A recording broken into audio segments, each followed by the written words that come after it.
Hello दोस्तों, नमस्कार। स्वागत है आपका अपने YouTube channel high education zone में। मैं हूं राज दोस्तों।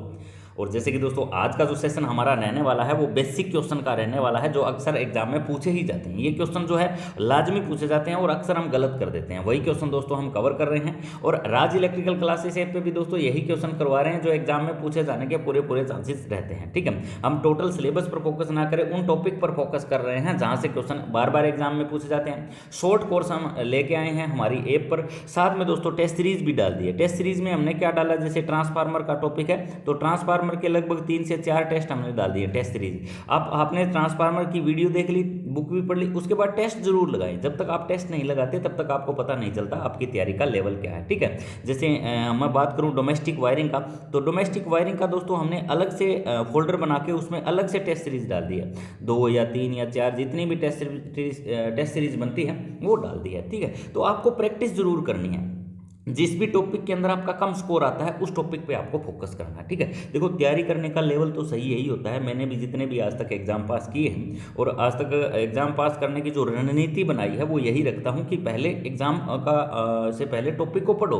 टॉपिक को पढ़ने के बाद उस टॉपिक का टेस्ट जरूर दो। जब तक आप टेस्ट नहीं देते आपको पता ही नहीं चलता आप स्टैंड कहाँ कर रहे हो। ठीक है, अब ट्रांसफार्मर का टॉपिक का टेस्ट दिया, 100 में से आपके 80 नंबर आए। ठीक है, तो आपका ठीक है, लेवल क्या है, ठीक है। अब 100 में से आपके 60 या 60 से नीचे आ रहे हैं तो आपका लेवल ट्रांसफार्मर में खराब है, तो ट्रांसफार्मर को दोबारा पढ़ने की आपको जरूरत है। ठीक है, तो डिस्क्रिप्शन में लिंक मिल जाएगा, मोबाइल नंबर भी दिए हुए हैं। किसी भी प्रकार की इंफॉर्मेशन चाहिए तो कॉल मैसेज कर सकते हो और ऐप को इंस्टॉल करके जितना जल्दी हो इसको पूरे सिलेबस को कवर कर लें। ठीक है, क्योंकि हम वही टॉपिक करवा रहे हैं जो एग्जाम में क्वेश्चन पूछे ही जाए। ठीक है, अब देखिए दोस्तों आज के हमारे फर्स्ट क्वेश्चन की बात करेंगे और ये क्वेश्चन अक्सर आगे एग्जाम में देखा होगा, जो काफी टाइम से तैयारी कर रहे हैं ना उनको पता होगा कि ये एग्जाम में क्वेश्चन पूछा ही जाता है। देखिए, ओहम का नियम निम्नलिखित में से किस पर लागू होता है। लागू होता है कई बार लिखा जाता है, कई बार लिखा जाता है लागू नहीं होता है। ठीक है, तो इसमें राइट ऑप्शन जो रहेगा वो रहेगा ऑप्शन हमारा सी।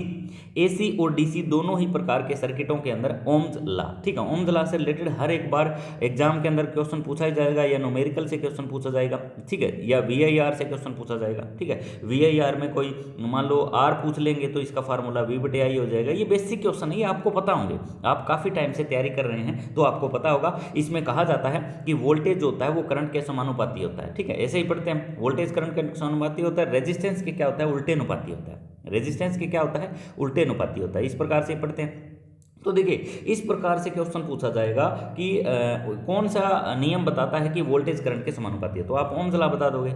रेजिस्टेंस के उल्टे अनुपाती है, कौन सा नियम बताता है, तो फिर भी आप ओम्स लॉ ही बताओगे। अगर ऐसा क्वेश्चन पूछ लिया जाए कि किस नियम के अंदर भौतिक अवस्थाएं या टेम्परेचर संबंधी अवस्थाएं स्थिर रहती है तब वो लागू होता है, तो फिर भी उसमें ओम्स लॉ ही आएगा। तो ओम्स लॉ से रिलेटेड क्वेश्चन ना पूछा जाए एग्जाम में, ऐसा कभी नहीं होता। ठीक है, ओम्स लॉ को आपने अच्छे से पढ़ा है तो आपका एग्जाम जो है के अंदर 2 से 3 क्वेश्चन आपके आसानी के साथ सही हो जाएंगे। या तो ऐसे डेफिनेशन दे देंगे, नीचे पूछ लेंगे, या दोस्तों इसमें से सम पूछ लेंगे, इस टाइप से। ठीक है, अब एक वीआईपी वाला फार्मूला मैंने करवा रखा है वीडियो के अंदर, तो वीआईपी नाम याद रखने से आपके सारे फार्मूले याद हो जाते हैं। ठीक है, देखिए कैसे, मैं थोड़ा सा एक बार रिवाइज जरूर करवा देता हूं, जिन्होंने ये प्ले रखी है उनको पता भी होगा। देखिए वीआईपी नाम तो हम सबको याद रहता है। ठीक है, ये वीआईपी नाम याद रखने से आपको रेजिस्टेंस के सारे फार्मूले याद हो जाते हैं। कौन सा नाम याद रखने से, वीआईपी नाम याद रखने से। कैसे हो जाता है, देखो आर इक्वल टू मैं लिखूंगा वीआईपी, नीचे से लिखूंगा, फिर ऊपर से स्टार्ट करूंगा वीआईपी। ये फार्मूले हमारे बन गए। इसका और इसका स्क्वायर लगाना है और इसका स्क्वायर लगाना है। ये 3 फार्मूले आपके सामने आ गए। इन तीनों फार्मूले से आप दुनिया जान के फार्मूले बना सकते हो। अब आपके सामने कोई भी सम दिया जाएगा तो ये आप वीआईपी नाम याद है आपको, तो आप आसानी के साथ कवर कर लोगे। अब आपको मान लो पूछ लिया कि आपको वोल्टेज निकालनी है। क्या निकालनी है, वोल्टेज, और आपको पावर और रेजिस्टेंस दे दिया गया। क्या दे दिया गया, पावर और रेजिस्टेंस। तो आपको लिख लेना आगे। ठीक है, V² P, ये फार्मूला किसका है, रेजिस्टेंस का। किसका फार्मूला है, रेजिस्टेंस का। तो P को यहां से उठा लीजिए। P जब बराबर का निशान क्रॉस करके जाएगा तो इसके क्या हो जाएगा, गुना में हो जाएगा। अब फार्मूला क्या बन गया, ठीक है, V², ये V², यहां से स्क्वायर हटा दिया तो इसका क्या लग जाएगा, अंडर रूट लग जाएगा। तो ये हमारा फार्मूला बन गया V का निकालने का। तो अब सारे फार्मूले इससे बना सकते हो आप। अब आपको पावर निकालनी है भाई। ठीक है, इसमें आपको करंट भी दिया गया है और रेजिस्टेंस भी दिया है, सपोज करना है। तो आपको लिख लेना है P I² इक्वल टू क्या है आर के, तो ये आई स्क्वायर जब बराबर का निशान क्रॉस करके जाएगा तो ये इधर गुना में नहीं हो जाएगा, ठीक है। ये फार्मूला किसका बन गया, तो इसको हम ऐसे लिख सकते हैं आई स्क्वायर गुना में आर, ये मैंने आगे लिख दिया, ये मैंने पीछे लिख दिया, तो ये पावर का फार्मूला हो जाता है। तो ये वीआईपी नाम याद रखने से आपके सारे फार्मूले याद आ गए, ठीक है। तो चुटकियों में याद है, कुछ भी नहीं करना आपको। देखिए करना क्या है आपको, जैसे वीआईपी गड्डी होती है, वीआईपी मंत्री होते हैं, वीआईपी नेता होते हैं, वीआईपी तो सभी चीज़ें होती है ना, तो वीआईपी के आगे आपको लिखना है आर। आर मतलब रेजिस्टेंस, देखो यहाँ पे आर रेजिस्टेंस है, वी वोल्टेज है, आई करंट है, पी पावर है।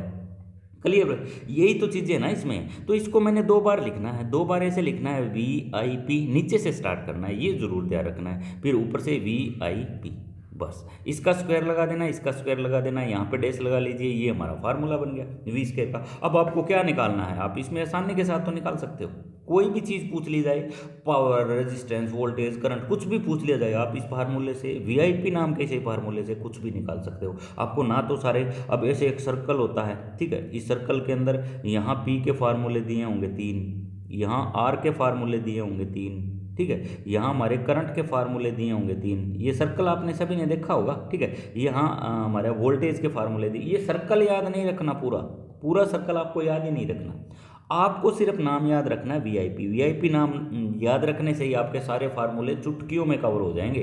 पूरी अच्छे से एक्सप्लेनेशन वाली वीडियो करवा रखी है और इसके सम भी करवा रखे हैं कि किस हिसाब से आपको इसको जो है सॉर्ट आउट करना है। इलेक्ट्रिकल न्यूमेरिकल का एक फोल्डर है इसमें, वहाँ जाके देखिए, ठीक है। तो आपको ये चीज़ें लॉन्ग टाइम तक याद रखने की जरूरत नहीं है, थोड़े टाइम के लिए आपको कैसे किस हिसाब से मैनेज करना है टाइम के हिसाब से, क्योंकि अभी एक एक टॉपिक के ऊपर फोकस करोगे तो 2 साल का सिलेबस है, ठीक है। 2 साल के सिलेबस के ऊपर आप टोटल फोकस नहीं कर पाओगे। अभी वही टॉपिक पे फोकस करें जो एग्जामिनर, हमें एग्जामिनर का माइंड समझना है, पिछले पेपर देखते हुए एग्जामिनर का माइंड समझना है, एग्जामिनर किस लेवल के क्वेश्चन उठाएगा, ठीक है। अब हरियाणा के अंदर तो कोई टेक्निकल एजेंसी है नहीं, अब जिस एजेंसी को देंगे वो बाहर की कोई एजेंसी होंगी, एलएमएसए की, और बाहर की कोई एजेंसी होंगी तो आपको सेंट्रल गवर्नमेंट लेवल के एग्जाम मिलेगा इसके अंदर, ठीक है। तो यहाँ से क्वेश्चन आपको सारे कवर करने पड़ेंगे। देखिए इसमें हमारा हो गया एसी और डीसी दोनों ही परिपथों के अंदर हमारा ओम ला जो है वो लागू होता है। देखिए थोड़ा सा आगे और बढ़ लेते हैं। विद्युत, देखिए क्वेश्चन की लैंग्वेज इस हिसाब से मिलेगी आपको एग्जाम के अंदर, जो बुक पढ़ रहे हो एमसीक्यू की डिट्टो लैंग्वेज नहीं मिलेगी। जब तक थ्योरी समझ में नहीं आएगी ना तब तक आपको चीजें समझ में नहीं आएगी, ना आप एग्जाम पास कर सकते हो, ठीक है। तो देखिए विद्युत उदासीन परमाणुओं के बारे में इनमें से कौन सा कथन सत्य है, कौन सा कथन सत्य पूछा गया है। इनमें फोटोनों और इलेक्ट्रॉनों की, फोटोनों को छोड़ दो आप, ऐसा कोई पॉइंट ही नहीं बनता। अगला क्वेश्चन देखिए क्या बताया गया है, इसमें न्यूट्रॉनों और इलेक्ट्रॉनों की संख्या बराबर होती है, न्यूट्रॉनों की नहीं होती भाई, न्यूट्रॉन वाला ही छोड़ दो इसके अंदर। सी ऑप्शन देखो प्रोटोनों और इलेक्ट्रॉनों की, ये बिल्कुल बात सही है, क्योंकि विद्युत उदासीन परमाणुओं में इलेक्ट्रॉनों की संख्या प्रोटोनों की संख्या के बराबर होती है। किसकी? इलेक्ट्रॉनों की संख्या प्रोटोनों के बराबर होती है। विद्युत मतलब इसमें क्या बताया गया है, इलेक्ट्रॉन पर कितना कूलाम का आवेश होता है, या तो ऐसे क्वेश्चन पूछा जाएगा, या पूछा जाएगा प्रोटॉन पर कितने कूलाम का आवेश होता है, ऐसे क्वेश्चन पूछा जाएगा। तो आपको जब भी ऐसा क्वेश्चन पूछा जाए तो सबसे पहले तो आप इलेक्ट्रॉन का याद रख लो। इलेक्ट्रॉन को मैंने ई लिख दिया, मान लो सपोज करो, ठीक है। तो इसका क्या होता है 1.6 गुना में 10⁻⁻19, ठीक है, ये हमारा हो जाता है इलेक्ट्रॉनों का। ये याद रख लो, ये रटी रटाई चीज़ें हैं, इनको एक बार ध्यान में तो आपको रखना पड़ेगा भाई, ठीक है। ये होता है माइनस के अंदर, इसको आप माइनस में याद रख लो, ठीक है। अब प्लस में किसका होता है, तो प्लस में होता है प्रोटोनों का, प्लस में किसका होता है प्रोटोनों का। इसका लिख लो 1.6 मल्टीप्लाई 10⁻⁻19 पावर, ये हो जाएगा हमारा किसका, प्रोटॉन पर। तो ये एग्जाम में क्वेश्चन पूछे जा चुके हैं, एग्जाम में बार बार रिपीट किए जाते हैं, ठीक है। तो यहाँ से क्वेश्चन आपको एग्जाम में 101% है, मिलेगा। तो आपको इसको अच्छे से याद कर लेना है। क्वेश्चन पूछा गया है उदासीन परमाणुओं के बारे में इनमें कौन सा कथन सत्य है, तो आप कहोगे इनमें प्रोटोनों और इलेक्ट्रॉनों की संख्या क्या होती है, बराबर होती है, ठीक है। वेरी वेरी इंपॉर्टेंट क्वेश्चन बनता है भाई। चलिए अब प्रोटोनों की संख्या 39 है, तो इलेक्ट्रॉनों की संख्या कितनी बनेगी, ऐसे क्वेश्चन पूछा जा सकता है। तो प्रोटोनों और इलेक्ट्रॉनों की संख्या बराबर हमारी 39 होती है दोनों में, ठीक है। तो इसमें भी 39 होती है और उसमें भी 39 होते हैं। मैंने पिछली वीडियो में भी एक क्वेश्चन करवाया था, यदि किसी परमाणु में प्रोटोनों की संख्या 39 है तो इलेक्ट्रॉनों की संख्या कितनी होगी, तो वो भी कितनी होगी, 39 ही होगी, ठीक है भाई। ये दोनों संख्याएं क्या होती है, बराबर होती है। अब बढ़ लेते हैं थोड़ा सा और आगे की तरफ, अगला क्वेश्चन देख लेते हैं। किसी परमाणु में प्रोटोनों की संख्या, ये तो आ गया ना क्वेश्चन, अभी अभी जस्ट हमने किया है। किसी संख्या में प्रोटोनों की संख्या 39 है तो इलेक्ट्रॉनों की संख्या भी कितनी होगी, 39 होगी भाई। इंपॉर्टेंट क्वेश्चन है, सेलेक्टेड क्वेश्चन है, इसको आपको जरूर अगर एग्जाम में पूछा जाएगा तो आपको बिल्कुल भी गलत नहीं करना है, ठीक है। अब इलेक्ट्रॉनों पर कौन सा आवेश होता है, तो ऋणात्मक आवेश होता है। प्रोटोनों पर कौन सा आवेश होता है, तो आप कह दोगे धनात्मक आवेश होता है, ठीक है। ये भी क्वेश्चन इंपॉर्टेंट बनता है। अब ऋणात्मक ऐसे भी लिख सकते हैं 1.6 हमारा गुना में 10 की 19 पावर हो जाएगी, माइनस में हो जाएगी। अब प्रोटोनों पर आप प्लस लिख दोगे, ठीक है, 10 की -19। तो इस प्रकार से क्वेश्चन पूछा जाएगा इलेक्ट्रॉनों और प्रोटोनों के अंदर, ठीक है, आवेश से संबंधित क्वेश्चन पूछा गया तो यहाँ से 2 से 3 प्रकार के ये क्वेश्चन बनते हैं जो आपको जो है 2-2 बार रटने हैं इन क्वेश्चन को, ठीक है। चलिए थोड़ा सा और आगे की तरफ बढ़ लेते हैं, अगला क्वेश्चन देखते हैं क्या बताया गया है। आधुनिक इलेक्ट्रॉनों के सिद्धांत के अनुसार एक परमाणु प्रोटॉन, न्यूट्रॉन और इलेक्ट्रॉन से बना होता है, 3 तत्वों से बना होता है। इसका निरावेशी माना जाएगा, इसमें कोई चार्ज नहीं होता। अब देखिए दोस्तों, क्वेश्चन तो हल्का सा है, ठीक है, क्वेश्चन तो बहुत ही हल्का है, लेकिन क्वेश्चन को उलझा दिया गया है, ठीक है, आपका माइंड घुमाने के लिए। इसमें पूछा गया निरावासी माना जाता है। निरावासी का मतलब जिसके अंदर कोई आवेश ही ना हो, ठीक है, नीचे लिख भी दिया है, ठीक है, इसमें कोई आवेश नहीं होता। तो ऐसा कौन सा होता है, तो ऐसा हमें सभी को पता है, राइट ऑप्शन हमारा ये रहेगा, न्यूट्रॉन के अंदर कोई आवेश नहीं होता। न्यूट्रॉन जो होते हैं वो न्यूट्रल होते हैं, उनमें कोई भी आवेश नहीं होता, ठीक है। इलेक्ट्रॉन के अंदर तो ऋणात्मक आवेश होता है, प्रोटॉन के अंदर धनात्मक आवेश होता है, लेकिन न्यूट्रॉन के अंदर कोई आवेश नहीं होता, ये न्यूट्रल होते हैं, ठीक है। तो एग्जाम में देखिए क्वेश्चन पूछा भी जा चुका है, HSC LM 14/3/2020 वाली सेकंड शिफ्ट के अंदर ये क्वेश्चन पूछा भी गया है, ठीक है। तो यहाँ से क्वेश्चन पूछा जाएगा, इस लैंग्वेज में क्वेश्चन पूछा जाएगा, क्लियर है। तो आपको लैंग्वेज की तरफ थोड़ा सा फोकस करना है। न्यूट्रॉन के अंदर कोई आवेशित जो है नहीं होता है। प्रोटॉन के अंदर हम पढ़ चुके हैं, पो से प्रोटॉन, पो से पॉजिटिव कर लो, ठीक है, इसे इलेक्ट्रॉन करके इसको माइनस में कर लो, ठीक है। दोनों के दोनों क्वेश्चन, तीनों के तीनों क्वेश्चन इंपॉर्टेंट है। न्यूट्रॉन का नहीं पूछा तो प्रोटॉन का पूछेगा, प्रोटॉन का नहीं पूछा तो इलेक्ट्रॉन का पूछेगा, इलेक्ट्रॉन में से पॉजिटिव नेगेटिव वाला नहीं पूछा तो इनका आवेश पूछेगा, क्लियर है। तो इतने प्रकार के क्वेश्चन यहाँ से उठते ही उठते हैं भाई। चलिए थोड़ा सा आगे और बढ़ लेते हैं। थोड़ा सा आगे बढ़ने पे हमें क्वेश्चन मिलता है, प्रतिरोधकता के लिए SI मात्रक क्या है, ठीक है, प्रतिरोधकता के लिए पूछ लिया गया। तो मैंने एक वीडियो बनाई थी, उसके अंदर मैंने जितने भी हमारे जो मीटर मापक इकाइयाँ बनती है वो ट्रिकली करवा रखी है भाई ऐप के ऊपर, वो भी आप जरूर देख लें। तो प्रतिरोधकता की पीछे क्या लगा हुआ, ता लगा हुआ है, ठीक है। मैंने ये बताया था आपको, जिसके पीछे ता लग गया ना, उसके अंदर मीटर आपको जरूर लग गया मिलेगा। क्या लगा मिलेगा, मीटर लगा मिलेगा। मैंने ये सभी निशानियां पहले ही करवा रखी है आपको, ताकि एग्जाम में अगर क्वेश्चन पूछा जाए तो आपका बिल्कुल भी गलत ना हो। तो इसका राइट ऑप्शन क्या हो जाएगा, ओहम मीटर, ठीक है। इसके पीछे क्या लग गया, ता लग गया। अब क्वेश्चन ये पूछ लिया गया चुंबकशीलता का, ऐसे क्वेश्चन पूछ लिया गया चुंबकशीलता का मात्रक क्या है, चुंबकशीलता, तो ता लग गया, तो इसके पीछे भी क्या लगा मिलेगा, मीटर लगा मिलेगा। तो इसका हो जाता है मापक हमारा फेरेड मीटर। क्या हो जाता है, फेरेड मीटर। जिसके पीछे ता लगा होगा उसके पीछे लगभग आपको मीटर लगा मिलेगा, और मीटर को आपको ध्यान में रखना है भाई, ठीक है। तीव्रता हो गया, ठीक है, चुंबकन तीव्रता हो गया, जैसे मैं बात करूं हमारी और भी होते हैं इसमें, जैसे प्रदीप्ति तीव्रता हो गया या प्रतिरोधकता हो गया, जैसे कि क्वेश्चन ही पूछा गया, ठीक है। तो ऐसे क्वेश्चन जिसमें ता लगा हुआ वहाँ 99% आपको मिलेगा पीछे मीटर लगा हुआ। अब चालकता का पूछ लिया, चालकता का बहुत ज़्यादा इंपॉर्टेंट है चालकता का। तो चालकता की SI मात्रक क्या है, ऐसे क्वेश्चन पूछ लिया गया, तो आप कहोगे महो मीटर, ये इसके मापक हो जाएगा।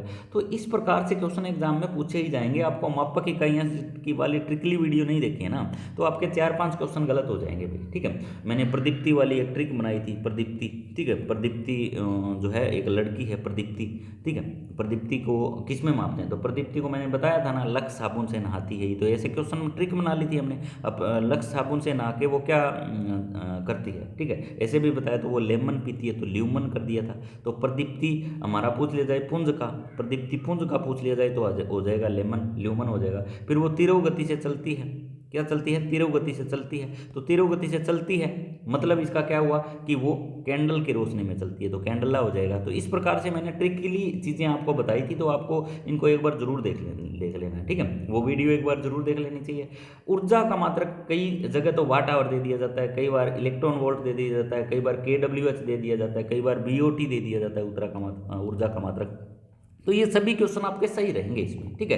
क्वेश्चन पूछ लिया गया कि चालकताओं का क्या मतलब है, चालकता अलग होती है, ठीक है। चलकता अलग है और चालकता अलग है। चालकता पे पूछा जाएगा तो सिर्फ महो लिख के आ जाओगे आप, ठीक है, चालकता, ठीक है। अब चालकता हमारा ये तो हो गया चालकता, और ये हो गया चालकता, ये इसमें ये चीज़ और ये चीज़, बस इतना ही फर्क है। इसका तो मात्रक हो जाएगा महोमीटर, इसका मात्रक क्या हो जाएगा महोमीटर, इसका मात्रक क्या हो जाएगा सिर्फ महो, ठीक है। तो इतनी ही वर्डिंग चेंज होने से क्वेश्चन का आंसर चेंज हो जाएगा आपका, ठीक है। तो ये क्वेश्चन इंपॉर्टेंट बनते हैं। अब एग्जामिनर क्या करेगा, या तो ये नहीं देगा तो ये पूछ लेगा किसकी रेटिंग किस में ली जाती है। मान लो रेफ्रिजरेटर की रेटिंग बहुत बार पूछी जाती है, ठीक है, रेफ्रिजरेटर की रेटिंग किस में लेते हैं, ऐसा क्वेश्चन पूछ लिया गया, ठीक है। और रेफ्रिजरेटर के अलावा और क्या पूछा जाएगा आपसे एग्जाम में, डीसी जनरेटर की रेटिंग किस में लेते हैं। रेफ्रिजरेटर की पूछी जाएगी तो आप कहोगे लीटर में लेते हैं भाई, किसमें, लीटर में। आपसे क्वेश्चन पूछ लिया गया अल्टरनेटर की रेटिंग किस में लेते हैं। अल्टरनेटर तो बहुत ज़्यादा इंपॉर्टेंट है ना, उसकी रेटिंग लेते हैं केवीए में, किसमें, केवीए में या एमवीए में। इससे बड़ी इकाई दे देगा तो क्या करेगा एग्जामिनर, हमें एमवीए दे देगा। क्वेश्चन पूछ लिया गया कि यूपीएस की इकाई क्या है। UPS uninterrupted power supply. सबसे पहले तो यूपीएस का फुल फॉर्म पता होना चाहिए। यूपीएस की जो है कैपेसिटी किस में लेते हैं, तो आप इसका भी क्या कहोगे, केवीए में कहोगे, ठीक है। अल्टरनेटर का भी क्या हो जाएगा, केवीए में हो जाएगा। इन्वर्टर का पूछ लिया जाए, इन्वर्टर का तो भी क्या हो जाएगा, केवीए हो जाएगा, ठीक है। इन्वर्टर के अलावा और किसी का, ट्रांसफार्मर का पूछ लिया गया, ट्रांसफार्मर की भी रेटिंग किस में लेते हैं, तो केवीए में लेते हैं, ठीक है। जब आपको समझ में ना आए ना तो वहाँ केवीए चेप के आ जाना, हो सकता है वो सही मिल जाए आपका, ठीक है। तुक्का मारने से तो अच्छा है। अब सर्किट ब्रेकर होती है तो सर्किट ब्रेकर को मैं सीबी लिख देता हूँ, और सीबी की भी लिखते हैं केवीए में। केवीए या तो केवीए ऑप्शन मिलेगा या एमवीए ऑप्शन मिलेगा, ठीक है। ज़्यादातर सर्किट ब्रेकर के केस में एमवीए ऑप्शन देते हैं, ठीक है। तो ये इंपॉर्टेंट बनते हैं जो क्वेश्चन लाजमी है पूछे जाते हैं, या कई बार बैटरी की पूछ ली जाती है, ठीक है। बैटरी की एम्पेयर हावर के अंदर ली जाती है, जो एफिशिएंसी होती है, जो क्षमता होती है। तो ये क्वेश्चन बनते हैं भाई सिलेक्टेड, ठीक है। अब डीसी जनरेटर का पूछ लिया जाए ना आपसे, डीसी जनरेटर का अलग हो जाता है। डीसी जनरेटर के आदमी केस में आप केडब्ल्यू कर दोगे, ठीक है, केडब्ल्यू या एमडब्ल्यू कर दोगे, ठीक है। क्योंकि दोस्तों इनकी रेटिंग डीसी जनरेटर मोटर हमारी आती है, ये एचपी के अंदर ही तो आती है, ठीक है। किसके अंदर आती है, एचपी के अंदर। और एचपी को हम किस में कन्वर्ट करते हैं, किलोवाट के अंदर करते हैं। तो इस प्रकार से क्वेश्चन एग्जामिनर जो है थोड़ा सा लैंग्वेज को घुमा देगा, ठीक है। तो वहाँ आपको नोट करने वाली चीज़ ये है कि पूछा क्या गया है एग्जाम में। चलिए थोड़ा सा आगे और बढ़ लेते हैं। ये क्वेश्चन हमारा हो जाएगा ओम मीटर, क्या हो जाएगा इसका, ओम मीटर, ठीक है। इसमें परमियंस का पूछ लिया जाता है तो वेबर एम्पेयर टर्न हो जाता है हमारा। औसत शक्ति पूछ ली जाती है तो केडब्ल्यू हो जाता है। आभासी शक्ति पूछ ली जाती है तो केवी हो जाता है, ठीक है। क्वेश्चन पूछ लिया जाए विद्युतशीलता का मात्रक क्या, तो फेरेड मीटर हो जाएगा। तो इस प्रकार से क्वेश्चन यहाँ से देखने को आपको एग्जाम में मिलेंगे। चलिए अगले क्वेश्चन की तरफ बढ़ते हैं। जब एक 2 एम्पेयर विद्युत धारा एक 2 ओम प्रतिरोध के फिलामेंट में से गुजरती है तो मात्रा की ऊष्मा उत्पन्न होगी। तो सबसे पहले तो ये देखना है कि मात्रा की ऊष्मा की क्या क्या दे रखी है, वाट दे रखी है सबके पीछे। तो वाट का फार्मूला क्या होता है, पावर। हमने अभी अभी देखा था, हम पावर को किस में मापते हैं, वाट के अंदर। क्लियर है भाई। परिभाषा पूछ ली जाए पावर की तो आप कहोगे वोल्टेज और करंट के गुणनफल को, क्योंकि वोल्टेज और करंट का गुणा करते हैं ना तो हमें क्या मिलती है, वाट मिलती है, ठीक है। अब इसके अंदर क्या पूछा गया, पावर निकालने का फार्मूला पूछा गया एक हिसाब से, सीधा सीधा ऊष्मा दे दिया, लेकिन यहाँ पे दे दिया हमारा वाट। तो वाट का फार्मूला क्या होता है, I² गुना में R। अभी अभी हमने फार्मूला बनाया था VIP वाला, एक बार मैं दोबारा समझा दूं VIP वाला फार्मूला कैसे बनाया, क्योंकि इसी से ये फार्मूला हमारा निकलेगा, ठीक है। देखिए VIP और VIP, इसका स्क्वायर इसका स्क्वायर। अब इसमें हमने क्या निकालना है, पावर निकालनी है। क्या निकालनी है, पावर, ये वाली पावर निकालनी है। इसने बंदे ने करंट तो दे दिया, करंट कहाँ, ये रहा, और रेजिस्टेंस भी दे दिया, रेजिस्टेंस हमारा, ये निकालना क्या है, पावर। तो ये I है ना, ये इस बराबर का निशान क्रॉस करके जाएगी तो ये इसके गुना में हो जाएगी, तो फार्मूला बन जाएगा I² गुना में R। ये फार्मूला किसका बन गया, पावर का। ये VIP से ही तो निकाला है आपने, सारे फार्मूले याद करने की जरूरत नहीं है, ना रट्टा मारने की जरूरत है। अब इसके अंदर आपको ये भर देना है। I कितना दिया हुआ है, 2, ठीक है। तो 2 का 2 कर लीजिए, गुना में हमारा R कितना है, 2 है, तो 2 दूनी हमारा 4 हो जाएगा, और 4 गुना में 2 हो जाएगा, तो ये 8 वाट हमारा रेजिस्टेंस आ जाएगा। हल्का सा सवाल है। आप ये सवाल अब गलत करके आते हैं आप, अगर आपको ये VIP नाम याद ना होता तो आप गलत करके आते लाजमी, ठीक है। तो आपको ये VIP नाम याद रखना है। 2 एम्पीयर विद्युत धारा 2 ओम प्रतिरोध के फिलामेंट में गुजरती है, तब ऊष्मा की उत्पन्न जो मात्रा होगी वो होगी हमारी 8 वाट, ठीक है। इसमें सीधी सीधी पावर की बात की गई। ये पीछे देख लिया ना हमने, क्या दिया हुआ, वाट दिया हुआ है, और वोल्टेज और करंट के गुणनफल को हम क्या कहते हैं, ठीक है, हम वाट कहते हैं, यानी पावर कहते हैं, क्लियर है। तो इस प्रकार का क्वेश्चन उठेगा, आपको इसको दो दो टाइम पढ़ना है क्वेश्चन को ध्यान से पहले तो, ठीक है। अगर 2 टाइम नहीं पढ़ोगे तो आपका क्वेश्चन गलत हो जाएगा। आपको देखना ये है कि क्वेश्चन एग्जामिनर वाला पुट क्या कर रहा है, हमसे क्या पूछने की कोशिश कर रहा है। अब अगला क्वेश्चन देखिए दोस्तों क्या बताया गया है। अब इसमें देखिए क्या दिया हुआ है, 100 वाट और 200 वोल्ट का लैंप का प्रतिरोध क्या होगा। सबसे पहले जो चीज़ दी हुई है उसको लिख लें भाई। पावर कितनी दी हुई है 100 वाट, वोल्टेज कितने दिए हुए हैं 200, निकालना क्या है रेजिस्टेंस, ठीक है। बस ये चीज़ें इसमें निकालनी है, इसमें तो कुछ करना ही नहीं है, आपको रेजिस्टेंस निकालना है। तो रेजिस्टेंस का निकालने का फार्मूला हम वैसे ही लिखेंगे वीआईपी। देखिए क्या लिखेंगे, आर इक्वल टू क्या लिखेंगे वीआईपी और वीआईपी, ठीक है। इसका स्क्वायर लगाना, इसका स्क्वायर लगाना नहीं भूलना है भाई, पहली बात ये है। ये हमारे फार्मूले बन गए। अब इसने पूछा ही प्रतिरोध है हमसे, वीआईपी नाम याद, वीआईपी नाम याद रखने तो दिक्कत नहीं है ना आपको, किसी भी प्रकार की होनी भी नहीं चाहिए, ठीक है। मैं वीआईपी हूँ, खुद मैं वीआईपी हूँ, ऐसे फील करके भी याद कर सकते हो, क्लियर है भाई। और इस वीआईपी को 2 बार लिखना आपको, वीआईपी और वीआईपी, ठीक है। कंफ्यूज नहीं होना बिल्कुल भी। देखिए इसमें कौन सा फार्मूला लगेगा, देखिए सबसे पहले तो इसमें देख लीजिए क्या दिया हुआ है, वोल्टेज दी हुई है और पावर दी हुई है। इसमें वोल्टेज और करंट है, इसमें वोल्टेज और पावर है, तो ये फार्मूला लग गया ना। वोल्टेज भी दी हुई है और पावर भी दी हुई है। वोल्टेज कितने दिए हुए तो 200 दिए हुए हैं, पावर कितनी दी हुई है देखिए इसके अंदर पावर कहाँ लिखा हुआ है, 100 दी हुई है, ठीक है। तो इसको आपको स्क्वायर कर लेना है, तो यही तो हमारा फार्मूला बन जाएगा, इससे हम इसको सॉर्ट आउट कर लेंगे, ठीक है। तो 200 को 200 से गुना कर लीजिए आप, ठीक है। ये हमारा आ गया 4000 और इसके ये हमारा आ गया 100, ठीक है। ये तो 100 का 100 ही रहेगा। अब इसको इसमें से काट लीजिएगा, क्योंकि 200 को 200 से 40,000 आ जाएगा, ठीक है। इसको आप काट लीजिए तो ये हमारा आ जाएगा 400 ओम। रेजिस्टेंस कितना आ गया 400 ओम।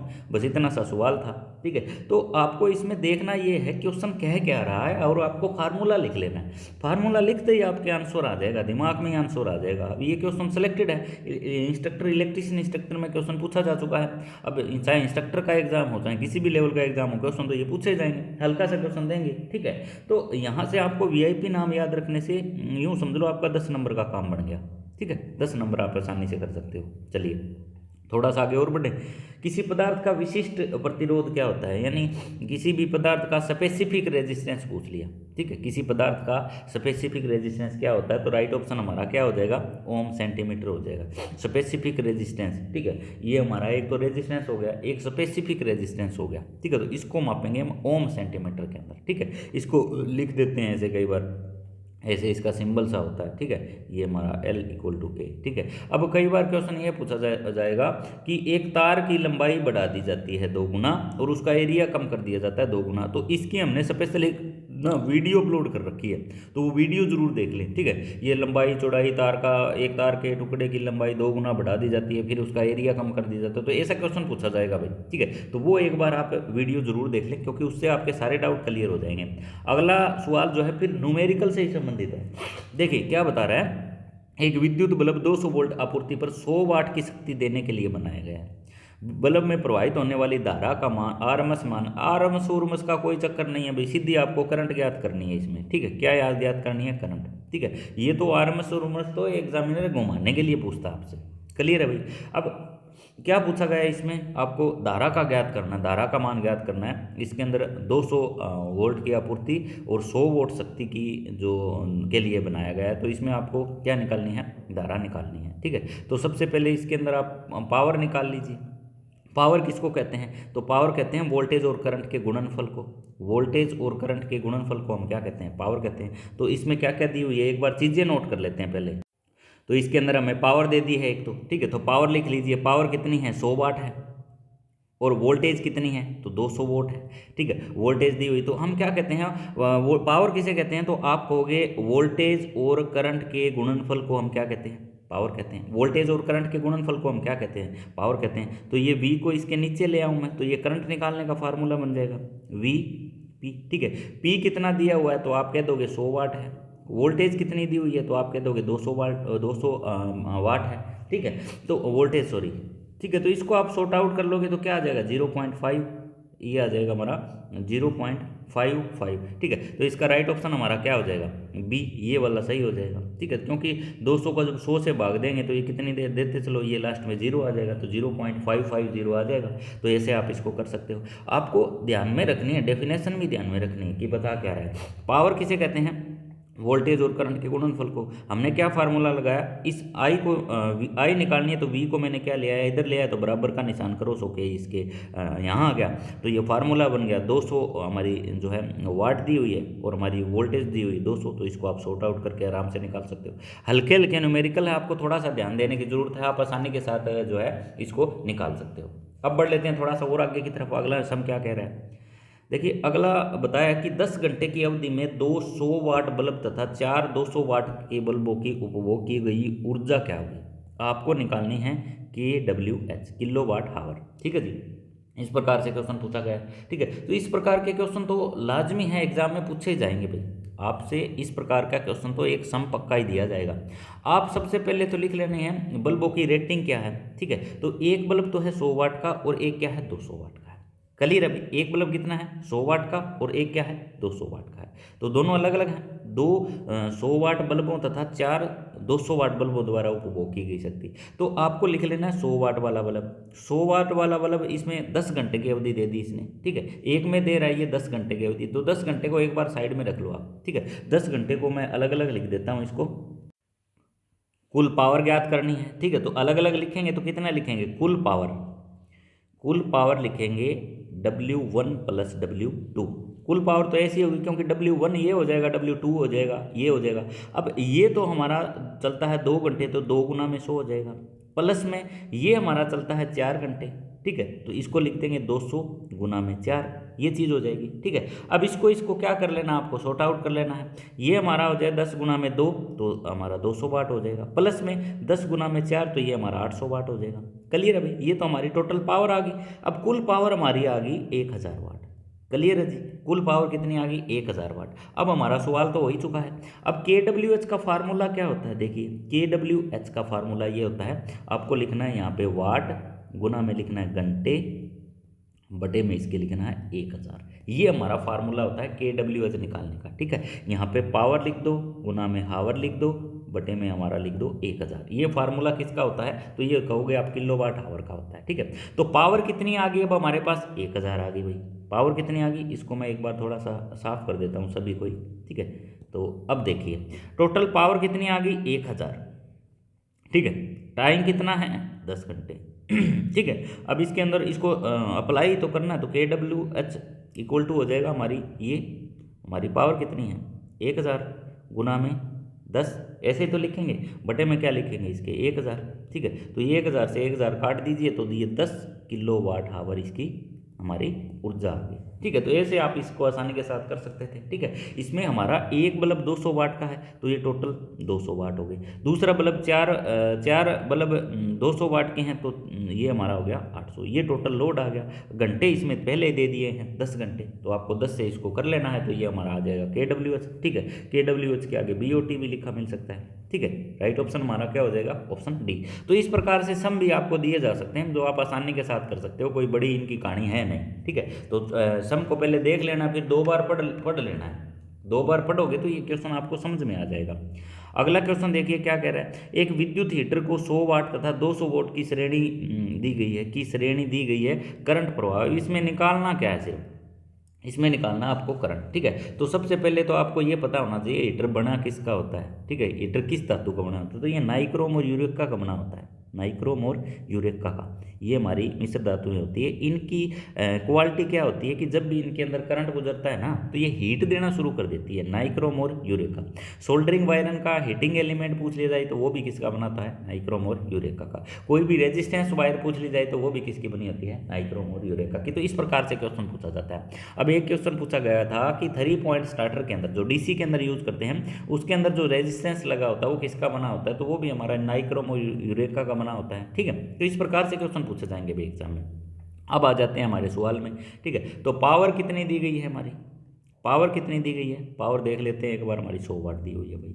वोल्टेज कितनी दी हुई है, तो 200 वोल्ट दी हुई है। निकालना क्या है भाई इसमें, करंट की मात्रा निकालनी। तो वही तो आ गया ना, पावर किसे कहते हैं, तो वोल्टेज और करंट के गुणनफल को हम क्या कहते हैं, पावर कहते हैं। तो इसको इधर लिया ये, ठीक है, ये हमारा फार्मूला बन गया। पी कितना दिया हुआ है, पी दिया हुआ है 100 वाट, ठीक है। और ये हमारा वोल्टेज कितनी दी हुई है, ये हमारी सॉरी वाटेज कितनी दी हुई है, वोल्टेज तो हमारी है 100 और ये हमारी है 200, ठीक है। इसको आप डिवाइड कर लोगे तो वही चीज़ आ जाएगी, ठीक है, 0.5 एम्पेयर। तो ये हमारा हल्का सा सवाल था, करंट प्रवाह की इसमें ज्ञात करनी थी। आपको सिर्फ पावर का मतलब पता होगा ना, तो वोल्टेज और करंट के गुणनफल को क्या कहते हैं, पावर कहते हैं, ठीक है। तो इसके वाट मीटर के कनेक्शन कैसे होते हैं, ऐसे क्वेश्चन पूछ लिया जाए तो वाट मीटर के कनेक्शन होते हैं, ये हमारी सीसी होती है, सीसी मतलब करंट कॉइल, ये हमारी पीसी होती है, पीसी मतलब हमारी प्रेशर कॉइल, ये हमारी लाइन है, ठीक है, ये इसमें जुड़ती है। ऐसे वाट मीटर के कनेक्शन होते हैं, ठीक है। ये सीसी हमारी सीरीज में जुड़ती है, पीसी हमारी जुड़ती है भाई पैरेलल के अंदर। तो वाट मीटर के कनेक्शन ऐसे होते हैं, ये हमारा क्या हो जाएगा, वाट मीटर हो जाएगा, ठीक है। वाट मीटर क्या बताता है, ये तो मान लो हमारा वोल्ट मीटर है, ठीक है, सॉरी, जो सीसी होगी वो एम्पेयर मीटर है और पीसी होगी वो हमारा क्या है, वोल्ट मीटर है। और इनको आपस में गुणा करके हमें वाट मिलते हैं, तो वही इसकी डेफिनेशन बनती है, वही आपको कर लेनी है, ठीक है। तो इस प्रकार से सम पूछा जाएगा तो आपका बिल्कुल भी गलती ये नहीं होना चाहिए, इसको आसानी के साथ आपको कर लेना है। थोड़ा सा आगे और बढ़ लें भाई, अगला क्वेश्चन क्या है, एक कंडक्टर में विद्युत करंट प्रवाह किसके प्रवाह के कारण होता है, ठीक है। तो कंडक्टर किसके प्रवाह के कारण होता है, तो इलेक्ट्रॉनों के कारण होता है भाई, किसके कारण, इलेक्ट्रॉनों के कारण होता है, ठीक है। और पूछ लिया जाए कि जो इंसुलेटर होते हैं उनके अंदर सबसे ज़्यादा क्या होता है, तो इनके अंदर इंसुलेशन के अंदर पूछ लिया जाए तो जो रास्ते में रुकावट पैदा करते हैं, ठीक है, हमारे इंसुलेशन से रिलेटेड मैंने बहुत सारे टॉपिक पे वीडियो बना रखी है, ठीक है। तो इनके अंदर तो होता है इलेक्ट्रॉनों की संख्या, फ्री कोई भी कंडक्टर होगा ना तो उसके अंदर फ्री इलेक्ट्रॉन होते हैं बहुत ज़्यादा, और जब भी उसमें करंट बहता है ना तो वो एक दिशा में हो जाते हैं, वो क्या हो जाते हैं, एक दिशा में हो जाते हैं और उसमें करंट चलना शुरू हो जाता है। तो इस प्रकार से क्वेश्चन उठाया जा सकता है। करंट कंडक्टर में विद्युत करंट प्रवाह किसके प्रवाह के कारण होता है, तो आप कह दोगे इलेक्ट्रॉनों के कारण होता है। तो राइट ऑप्शन हमारा क्या हो जाएगा, ऑप्शन सी, क्योंकि ये फ्री इलेक्ट्रॉन क्या होते हैं, आपस में चलना शुरू कर देते हैं। अगला क्वेश्चन देखिए, ये पूछा भी गया हरियाणा ऐसे 2016 के एग्जाम में पूछा गया क्वेश्चन, इसलिए तो हमारे कोर्स की क्वालिटी क्या है कि हम वही क्वेश्चन करवा रहे हैं जो एग्जाम में पूछे जाने के पूरे चांसेस है या क्वेश्चन पूछा जाएगा। क्लियर है भाई। अब देखिए क्या बताया गया है इसके अंदर, ठीक है। एक बड़े मान वाले प्रतिरोध को किलो ओम व मेगा ओम में व्यक्त किया जाता है। 2800 ओम रजिस्टर को कैसे व्यक्त किया जाएगा, तो इससे आपको 100 से भागी तो 1000 से भागी तो देना है, तो ये आ जाएगा हमारा 2 किलो ओम, ठीक है, ठीक है। किलो एम के अंदर पूछा है तो किलो एम के अंदर ऐसे हम कन्वर्ट कर लेंगे। राइट ऑप्शन हमारा क्या हो जाएगा, ऑप्शन सी। हल्का सा क्वेश्चन है, इसको 2 बार पढ़ने से ही क्वेश्चन आपको समझ में आ जाएगा कि ये बताना क्या चाहता है और क्या कह रहा है। क्लियर है भाई। तो यहाँ से ऐसा क्वेश्चन पूछा जा सकता है, बड़े मान वाला प्रतिरोध या छोटे मान वाला प्रतिरोध, mega ohm, kilo ohm, convert करने के लिए भी दे सकता है बंदा, ठीक है। तो इसका राइट ऑप्शन क्या हो जाएगा, ऑप्शन हमारा सी, 2.8 किलो ओम। विद्युत धारा का रूड प्रतीक क्या होता है, अब ये रूड और ये एग्जामिनर क्या करेगा, एग्जामिनर क्या करता है, लैंग्वेज चेंज करता है, कोई भी क्वेश्चन पूछता है ना तो उसकी लैंग्वेज चेंज कर देता है, ठीक है। तो इसमें क्या पूछा गया है, विद्युत धारा का रूड प्रतीक क्या होगा, तो विद्युत धारा को यानी करंट को किस में मापते हैं, एम्पेयर के अंदर, ठीक है। तो ऐसे हल्के हल्के क्वेश्चन देगा एग्जामिनर आपको घुमाने के लिए, आपका माइंड जो है घुमाने के लिए। तो इसका राइट ऑप्शन हमारा क्या हो जाएगा, ऑप्शन विद्युत धारा करंट, और इसको रूड मान क्या होगा इसका, यही तो होगा करंट। इसको मापते किस में, तो इसको मापते हैं एम्पेयर में। वेरी वेरी इंपॉर्टेंट क्वेश्चन बन जाता है ये, ठीक है। तो अब आप कहोगे ऐसा तो एमसीक्यू पढ़ा ही नहीं हमने, जो एमसीक्यू पढ़ के एग्जाम देने जाते हैं वो तो कहेगा हमने ऐसा एमसीक्यू पढ़ा ही नहीं, ठीक है। तो पढ़ा नहीं इसका कोई मतलब नहीं है, एग्जामिनर पूछता क्या है वो आपको जरूर उस पर चीज़ पे फोकस करना चाहिए। अगला क्वेश्चन दोस्तों हमारा, ये क्वेश्चन ही हमारे इतने ही थे भाई इसमें, ठीक है, इतने ही क्वेश्चन दिए हुए थे, एक छोटा सा सेशन था जो इम्पोर्टेंट था, ठीक है। तो आज का सेशन कैसा लगा वीडियो के कमेंट बॉक्स के अंदर ज़रूर बताएं, और जिन्होंने कोर्स नहीं लिया वो कोर्स भी ले लें और अपना जितना जल्दी हो topic point two point cover कर लें भाई, ठीक है, क्योंकि एग्जामिनर किसी भी लेवल का क्वेश्चन पूछ सकता है, इनमें से एक लैंग्वेज घुमा फिरा सकता है, ठीक है। तो मिलते हैं जल्द नेक्स्ट वीडियो में, तब तक दोस्तों नमस्कार, जय हिंद, जय भारत।